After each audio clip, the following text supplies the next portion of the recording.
vers l'âge de 9 ans, j'ai commencé à fuguer parce que dans les familles d'accueil, ça n'allait pas.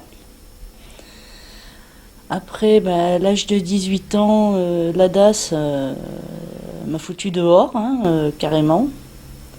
Sans boulot, sans rien. Et la seule chose, je me suis retrouvée à la rue.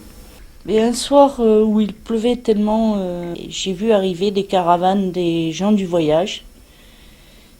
Et gentiment, ils m'ont hébergée. Et je suis restée environ 1 an et demi avec eux. Je gardais leurs enfants quand eux allaient travailler.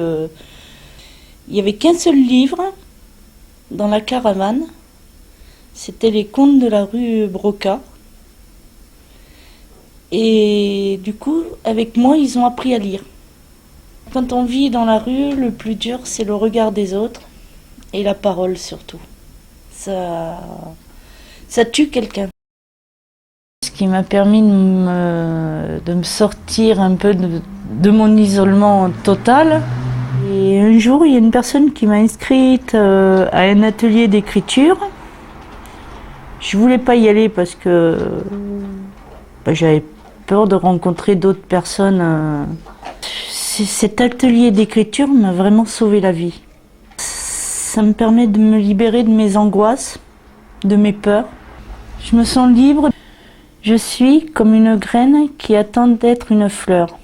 J'attends la liberté pour pouvoir sortir mes couleurs.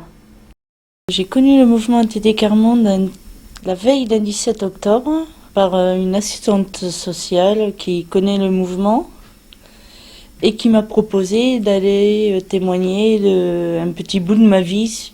Vous êtes les seuls qui m'avaient pris au sérieux. Les 4 premières réunions, j'ai pataugé. C'est un mouvement qui ne distribue pas de nourriture, qui ne distribue pas d'argent. Et c'est un peu ça que je recherchais dans ma vie. J'ai été faire à Paris la préparation du 17 octobre. Et c'est là que j'ai pris un peu l'ampleur de dire je suis plus toute seule à vivre la misère. J'ai participé à une formation avec des personnes qui ont vécu comme moi la misère, donc on se dit militantes, et des travailleurs sociaux. Ça n'a pas toujours été facile de faire comprendre notre langage. Pour moi, ça m'a permis de relever encore plus la tête, de ne pas avoir honte, surtout de moi, et de me retrouver dans le groupe de Tarbes, à dire que je vais me battre aux côtés des gens qui vivent dans la misère pour les aider à relever la tête et à retrouver leur dignité. Une bibliothèque de rue s'est réouverte sur Tarbes avec les enfants des gens du voyage. Et je me suis proposé, qu'il pleuve, qu'il neige, qu'il vente, on y va toujours. Qu'on ait ou qu'on n'ait pas d'enfants, ils nous voient, on va dire bonjour aux parents. Et je crois que c'est cette durée aussi qui permet que les enfants aient confiance en nous et que nous aussi on ait confiance envers les parents.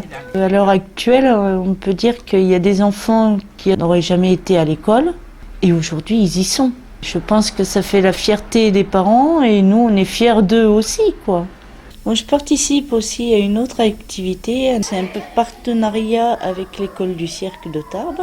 Ça permet une rencontre des enfants des gens du voyage avec d'autres enfants du village. C'est super de les voir se mélanger.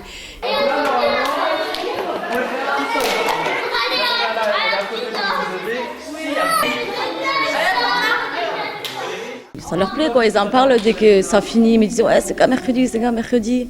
Ça leur permet surtout de voir d'autres enfants, quoi. De nouveaux amis, on peut dire.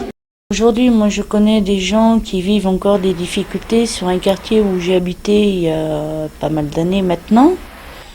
Je vais toujours les voir ou je leur téléphone, histoire de leur remonter un peu le moral.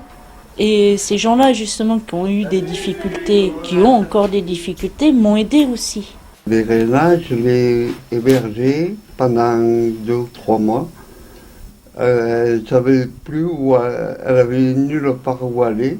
Quand elles viennent me voir, elles viennent de temps en temps. On prend la conversation là où ça s'était arrêté.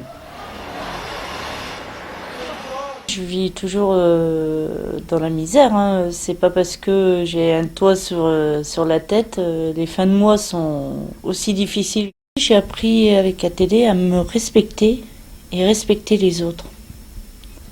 J'ai appris aussi à écouter et à être écouté.